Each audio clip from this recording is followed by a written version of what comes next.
Twitter CEO Elon Musk said he has lifted the suspensions imposed on several journalist accounts on the platform earlier this week after participants in a poll he posted called for the accounts to be restored immediately. The people have spoken. Accounts who dox my location will have their suspension lifted now, Musk tweeted early Saturday morning. The results of the poll showed that about 59% of Twitter users who voted favored lifting the suspensions now, while about 41% said they should be lifted in 7 days. Most of the suspended accounts have been unlocked, but the account for insiders Lynette Lopez was still suspended as of Saturday afternoon. The announcement came after Musk received widespread backlash from commentators on both sides of the political aisle, some politicians and journalists over the accounts being blocked. But Steve Herman, the chief national correspondent for Voice of America, one of the journalists whose account was suspended, told The Hill that Musk's tweet was misleading.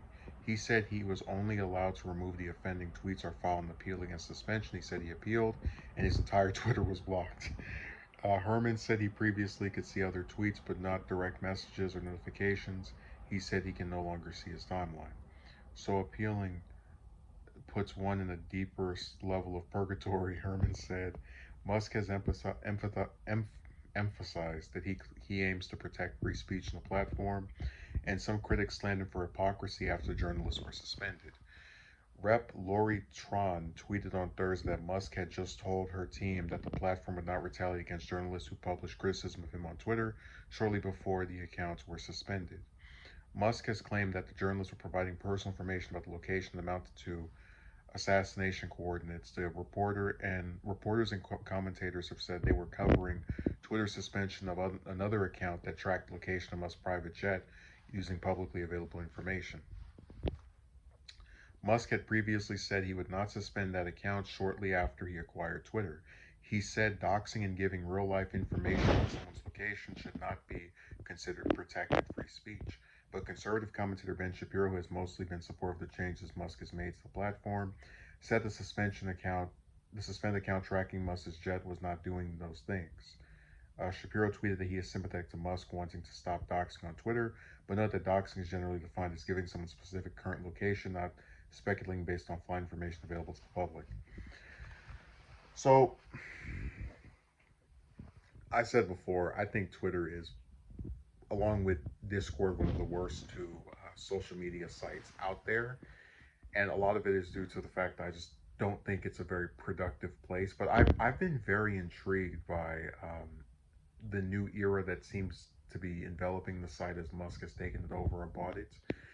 And I do think there is something wrong with a billionaire, however rich they may be, being able to say, you know what, I'm going to buy this website, and if I don't like that you're tweeting criticism of me, goodbye to your account. And that whole thing about, like, let me just explain this. Famous rich people have two things that a normal individual like myself or like most of the people on any of these websites do not have, which is that in the event that someone was able to get information that was personal of his that could put him in harm's way, he can hire bodyguards, he can hire a security team. This is someone who has enough money to protect himself, and that's why even if they did put out information, well, and again, the information's public, so they're speculating based off of things that they know to be available to them to ascertain his location, which I don't really see anything wrong with. If they're using things that are public to make guesses as to where this thing is headed, I don't quite understand the issue here. But just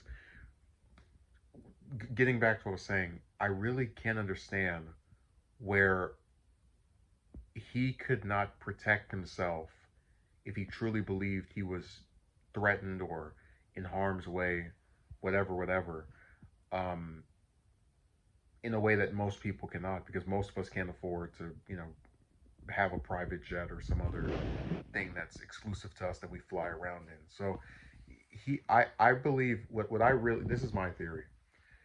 He was upset over them putting out some stuff that he probably didn't think should be on that site or didn't really like being on the site. More so didn't like being on the site than whether it has a right to be there. And said, you know what, I own this thing, so I can get rid of whatever I want.